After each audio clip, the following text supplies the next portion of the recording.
Bismillahirrahmanirrahim. Assalamualaikum warahmatullahi wabarakatuh. Sebelumnya, perkenalkan nama saya Jarima Turjana dengan NIM 22101181-2003. Di sini saya akan menjelaskan tentang analisis kasus regresi linier, sederhana, dan berganda. Oke. Yang pertama, nantinya saya akan membahas tentang contoh kasus analisis regresi linier sederhana, dilanjutkan dengan regresi linier berganda, dan yang terakhir yaitu tentang kasus 3 mengenai analisis regresi linier berganda juga. Oke, yang pertama adalah kasus analisis regresi linier sederhana. Sebelum saya lanjut ke contoh kasusnya, di sini saya akan menjelaskan sedikit tentang analisis regresi sederhana, di mana analisis ini digunakan untuk memprediksi atau menguji pengaruh satu variabel bebas atau biasa disebut dengan independen terhadap variabel terikat atau dependen. Jadi pada kasus analisis regresi sederhana ini terdapat dua variabel di mana ada dependent sama dependent. Oke, next. Pada contoh kali ini saya mengangkat kasus seseorang engineer untuk mempelajari hubungan antara suhu ruangan dengan jumlah cacat yang diakibatkan, sehingga dapat memprediksi atau meramalkan jumlah cacat produksi jika suhu ruangan tersebut tidak terkendali. Engineer tersebut kemudian mengambil data selama 30 hari terhadap rata-rata atau mean suhu ruangan dan jumlah cacat produksi. Di sini terlihat pada tabel ada 3 kolom, di mana ada kolom tanggal, rata-rata suhu ruangan, dan jumlah cacat. Nah, data inilah yang akan digunakan pada kasus ini. Rata-rata suhu ruangan tersebut digunakan sebagai variabel independen, dan variabel dependennya itu adalah variabel cacat.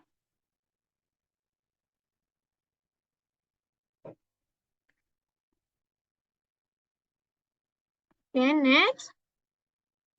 Di sini uji hipotesisnya ada H0 dan H1. H0 tidak ada pengaruh rata-rata suhu ruangan terhadap jumlah cacat, dan H1-nya ada pengaruh rata-rata suhu ruangan terhadap jumlah cacat. Berikut ini adalah langkah-langkah dalam melakukan analisis regresi linier sederhana.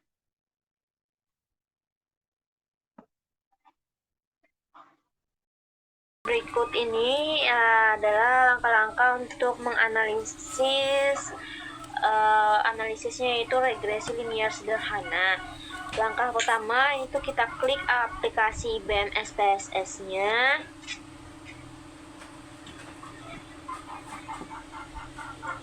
Lalu ini merupakan tampilan awal dari aplikasinya. Di sini ada data view dan variable view. Yang pertama kita klik adalah variable view-nya. Di sini ada kolom name, kita isi aja dengan variabelnya. Ada variabel X dan Y. Di sini otomatis terisi untuk lainnya. Label, gunanya label untuk memberi keterangan dari variabelnya. Kalau X itu keterangannya adalah rata suhu ruangan.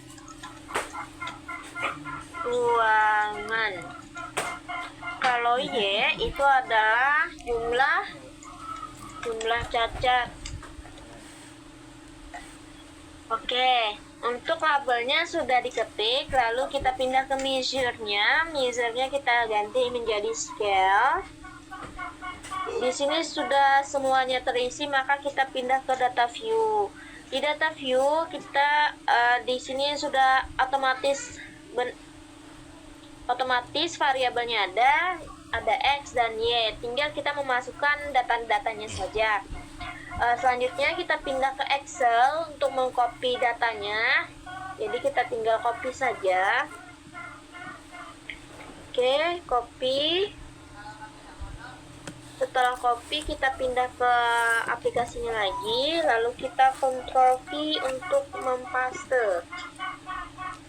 Kalau sudah semuanya datanya di paste, langkah selanjutnya adalah kita klik analyze, regression, linear. Oke, tinggal kita klik aja tadi. Untuk dependennya kita isi dengan variabel Y dan independennya adalah X. Udah keisi dependen dan independennya, yang lainnya kita abaikan aja, tinggal langsung klik OK dan muncul outputnya. Oke, itu tadi adalah langkah-langkah dalam menganalisis regresi linear sederhana. Selanjutnya, penarikan keputusan di mana jika nilai signifikannya kurang dari 0,05 maka H0 ditolak. Jika nilai signifikannya lebih dari 0,05 maka H0-nya diterima. Oke. Pembahasan output yang pertama yaitu ada variabel entered or removed, di mana tabel ini menjelaskan tentang variabel apa saja yang dimasukkan dan metode yang digunakan itu apa. Di sini terlihat variabel yang digunakan adalah rata-rata suhu ruangan dan jumlah cacat. Untuk metodenya adalah enter.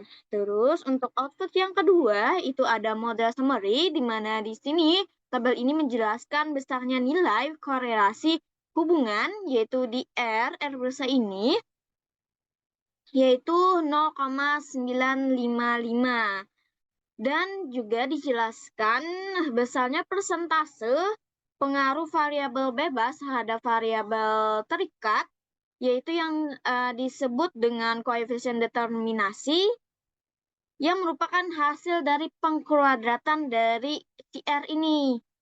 Sehingga didapatlah nilai R square-nya itu 0,913 yang artinya pengaruh variabel bebas terhadap variabel terikatnya itu adalah 91,3%, sedangkan sisa persenannya tersebut dipengaruhi oleh variabel lainnya.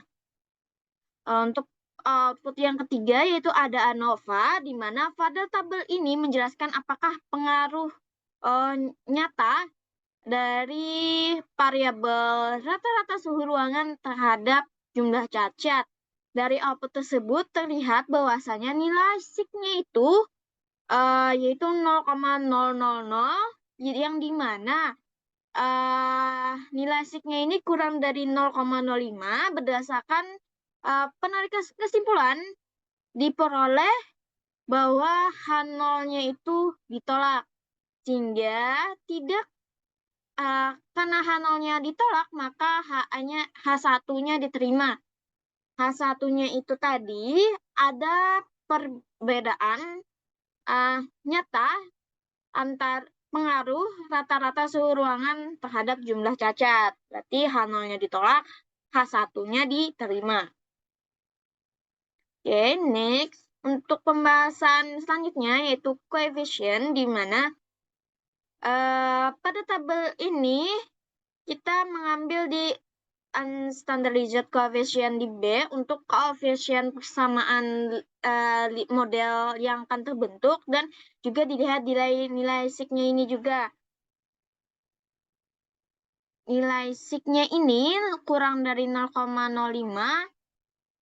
sehingga seperti tabel ANOVA, kalau ANOVA ini dilihat dari keseluruhan, sedangkan di tabel koefisien ini melihat per variabelnya. Jadi kalau rata-rata suhu ruangan nilai sigma adalah 0,000, di mana 0,00 itu kurang dari 0,5, maka H0-nya ditolak, H1-nya diterima, sehingga terdapat perbedaan, terdapat ada pengaruh.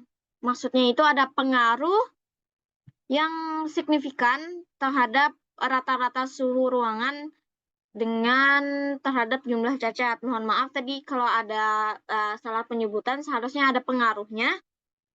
Jadi karena ada pengaruhnya, di sini dilihat dari unstandardized coefficient dinilai B.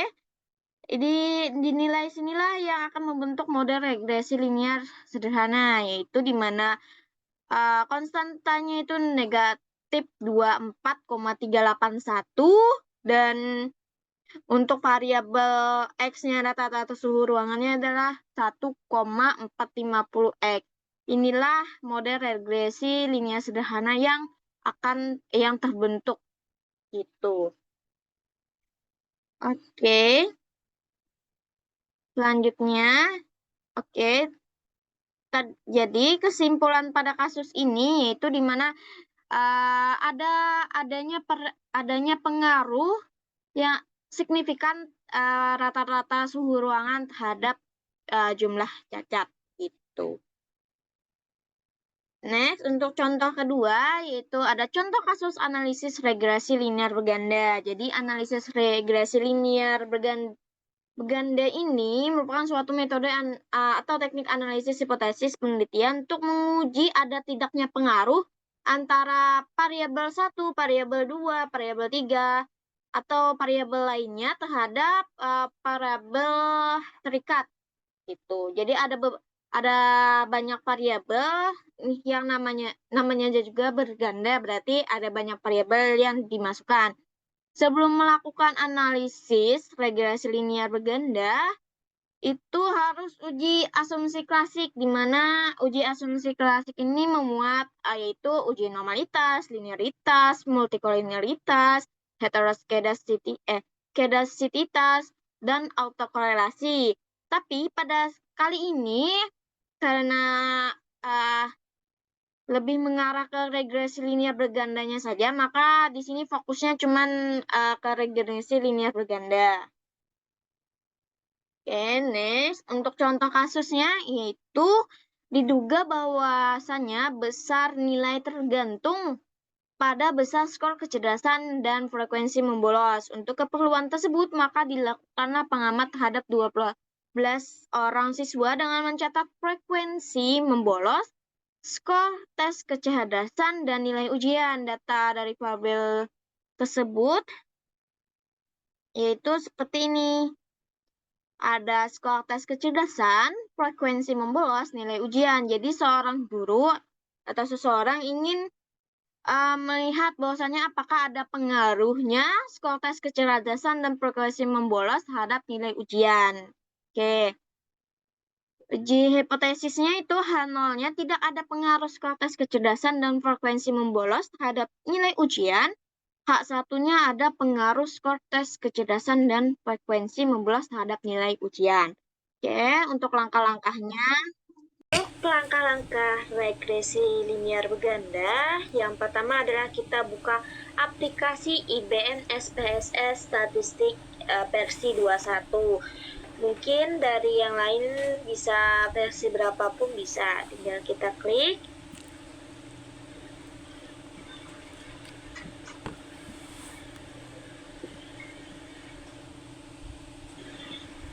Ini adalah tampilan awal dari ketika kita membuka aplikasi SPSS-nya. Langkah selanjutnya tinggal kita klik variable view dan tinggal masukkan variabelnya di kolom name. Oke, yang pertama adalah X1, yang kedua X2, dan variabel Y.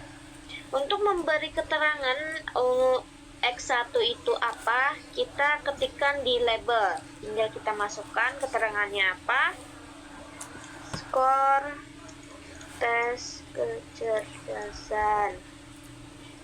Yang kedua adalah frekuensi membolos. Yang variabel Y adalah nilai ujian. Untuk measure-nya tinggal kita ganti jadi scale semua. Setelah sudah memasukkan variabel dan lain-lainnya, tinggal kita klik data view. Di sini muncul variabel-variabelnya, ada X1, X2, dan Y. Tinggal kita memasukkan nilai datanya. Oke, kita ke Excel. Kita copy datanya. Copy. Lalu tinggal kita paste. Oke, tinggal kontrol V aja. Setelah muncul nilai datanya, tinggal kita klik Analyze, Regression, Linear, tinggal klik, akan muncul dialog, kotak dialog Linear Regression. Untuk dependen, kita isi dengan nilai ujian, dan independen kita masukkan X1 dan X2-nya. Setelah sudah memasukkan data dependen dan independennya, maka tinggal kita klik OK dan muncul outputnya, yaitu sebagai berikut. Inilah output yang nantinya kita akan bahas selanjutnya. Oke, itulah langkah-langkah untuk menganalisis regresi linear berganda. Ya, selanjutnya itu penarikan keputusan seperti halnya dengan regresi linear sederhana. Jika nilai sig-nya kurang dari 0,05, maka H0-nya ditolak. Dan jika nilai sig-nya lebih dari 0,01, maka H1-nya diterima. Oke, mohon maaf di sini ada kesalahan. Seharusnya H1. Oke, selanjutnya. Mohon maaf, ternyata benar saja H0-nya diterima ya. Oke. Oke, jika nilai sig-nya itu kurang dari 0,5, maka H0-nya ditolak. Kalau lebih, maka H0-nya diterima. Next. Untuk pembahasan output, di sini output yang pertama adalah variable enter remove, di mana tabel ini juga tentang apa saja sih variabel yang digunakan, yang dimasukkan, dan metode apa yang dipakai. Yaitu di sini ada variabel yang dimasukkan adalah frekuensi membolos, skor tes kecerdasan, dan dependennya itu nilai ujian. Untuk metodenya adalah enter. Next. Output yang kedua itu model summary, di mana tabel ini juga menjelaskan besar nilai korelasi, yaitu korelasinya ini R besar, di mana korelasinya itu adalah 0,936. Sangat besar korelasinya, dan untuk R square-nya, di mana R square ini adalah hasil pengkuadratan dari korelasinya ini. Dari output diperoleh koefisien determinasi R square ini bisa disebut determinasi, yaitu sebesar 0,876, di mana yang artinya 87,6% itu berpengaruh terhadap variabel bebasnya berpengaruh terhadap variabel terikat, sedangkan sisa persentasinya itu dipengaruhi oleh variabel lainnya. Oke.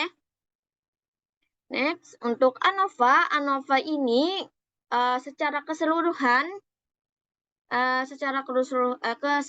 di mana dependennya itu nilai ujian, prediktornya adalah frekuensi membolos, skor tes kecerdasan. Dari hal tersebut, nilai sig-nya itu adalah 0,000, di mana 0,000 itu kurang dari 0,05, sehingga dapat ditarik kesimpulan bahwa H0-nya ditolak. Jadi ada pengaruh frekuensi membolos dan skor tes kecerdasan itu terhadap nilai ujian secara keseluruhan. Sedangkan pada tabel koefisien ini kita lihat per variabel. Oke, kita lihat skor tes kecerdasan memiliki nilai sig-nya itu 0,08, yang dimana kurang dari 0,05, sehingga skor tes kecerdasan ini berpengaruh terhadap nilai ujian. Sedangkan pada frekuensi membolos, nilai sig-nya itu adalah 0,012, juga yang kurang dari 0,05, sehingga frekuensi membolos ini berpengaruh terhadap nilai ujian. Sehingga kedua variabel tersebut berpengaruh terhadap nilai ujian. Untuk membentuk suatu model regresi linear berganda, kita lihat di unstretched coefficient di B-nya itu, konstantanya itu 5,780, ditambah 527 X1. X1 ini maksudnya adalah variabel pertama. Kalau yang negatif, negatif 2, 3, 4, 4. Seharusnya di sini tertulis 1,344. Mohon maaf ada kesalahan ketik. Seharusnya 2,344 X2. X2-nya ini adalah frekuensi membolos. Jadi, secara keseluruhan, skor tes kecerdasan frekuensi membolos berpengaruh terhadap nilai ujian dengan mode regresinya itu Y sama dengan 55,780 ditambah 0,527 X1 dikurang 2,344 X2. Itulah contoh kasus regresi linear berganda. Selanjutnya, itu ada kasus 2, di mana kasusnya itu sebuah perusahaan mencoba mengestimasi pajak aktual yang tak terbayar tiap bulan di divisi auditing. Dua faktor yang berpengaruhnya adalah jumlah jam kerja pegawai dan jumlah jam kerja mesin. Untuk menganalisis seberapa besar kedua faktor itu mempengaruhi besarnya pajak aktual tak terbayar tiap bulan, dilakukan pencatatan selama 10 bulan dengan data ditunjuk pada tabel berikut. Analisislah menggunakan SPSS. Jadi di sini apakah jam kerja pegawai dan jam kerja mesin itu berpengaruh terhadap pajak? Maka kita analisis menggunakan SPSS. Di sini ada 10 data, yaitu ini. Jadi jam kerja pegawai itu adalah X1, jam kerja mesin adalah X2, pajak itu Y. Oke, next. Uji hipotesisnya itu H0-nya tidak ada pengaruh jam pegawai dan jam kerja mesin terhadap pajak, dan H1-nya itu ada pengaruh jam kerja pegawai dan jam kerja mesin terhadap pajak. Berikut adalah langkah-langkah yang akan digunakan di analisis regresi linear berganda seperti contoh kasus sebelumnya. Langkah-langkah untuk melakukan analisis regresi linear berganda dengan cara mengklik aplikasi IBM SPSS-nya dengan cara diklik aja.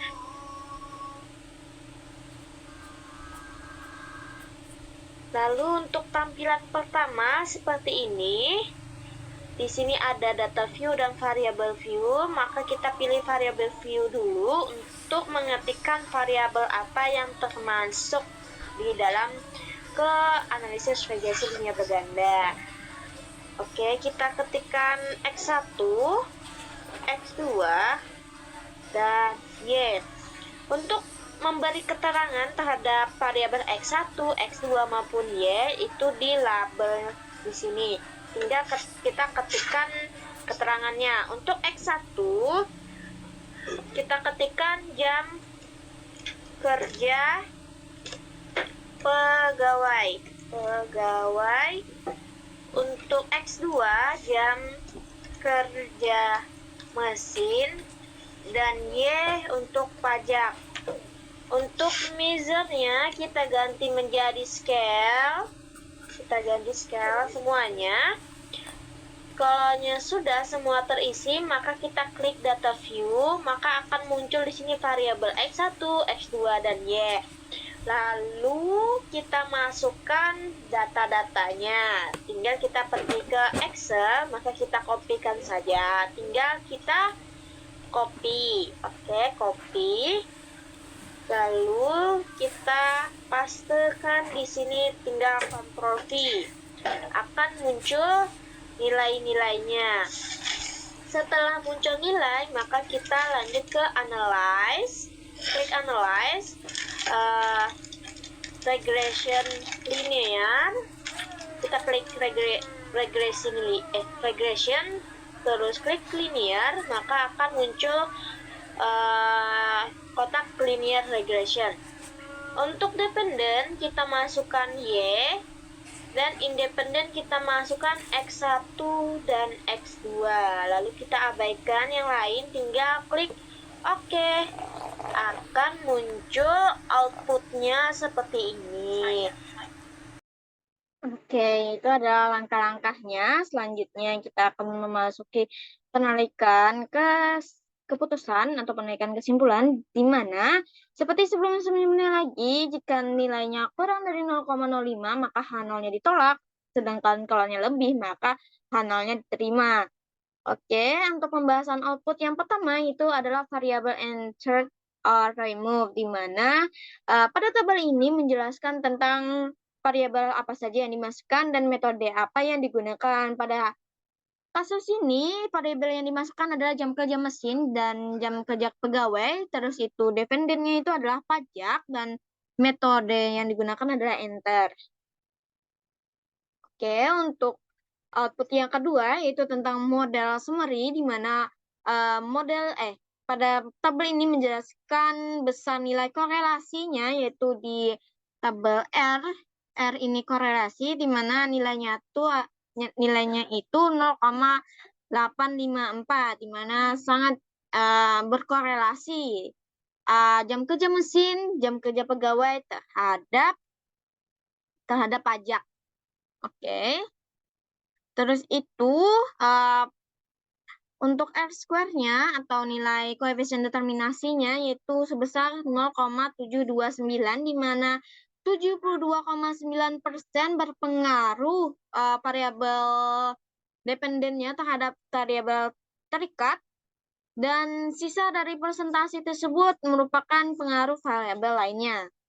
Terus itu ada ANOVA. ANOVA ini tabel keseluruhan, mencakup keseluruhan, di mana nilai kita lihat di nilai S-nya itu adalah 0,10, di mana 0,10 kurang dari 0,05, sehingga dapat ditarik kesimpulan bahwasanya H0-nya ditolak, yang artinya ada pengaruh jam kerja mesin dan jam kerja pegawai secara keseluruhan itu berpengaruh terhadap pajak.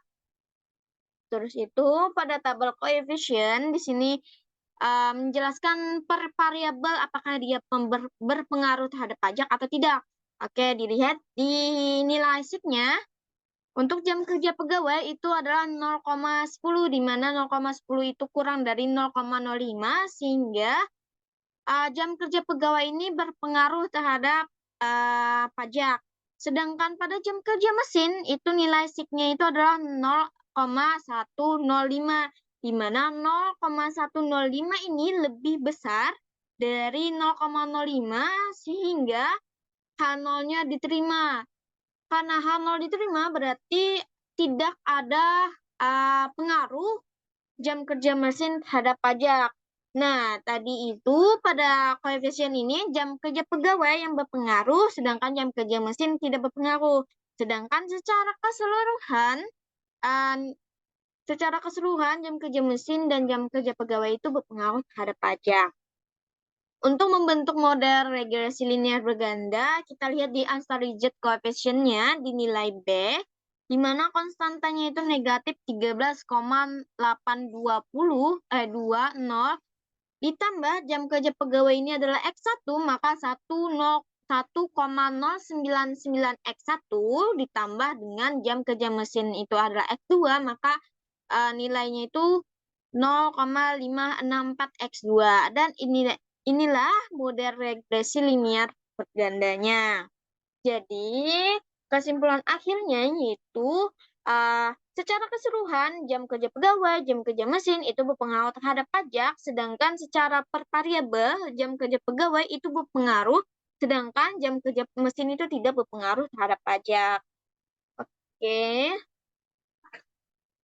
Oke, kesimpulan untuk semua kasus atau kita bisa narik perbedaan antara regresi linear sederhana dengan regresi linear berganda, di mana regresi linear sederhana itu cuma terdapat X dan Y, sedangkan pada regresi linear berganda namanya sudah berganda, berarti variabelnya independennya itu banyak gitu, nggak cuma satu tapi lebih dari satu. Itulah perbedaannya, sedangkan pada penarik kesimpulan itu sama saja. Oke, terima kasih sudah menonton video presentasi saya dan menyimak hasil dari analisis saya. Terima kasih sebelumnya. Mohon maaf kalau ada salah kata dalam presentasi kali ini. Saya akhiri dengan wassalamualaikum warahmatullahi wabarakatuh.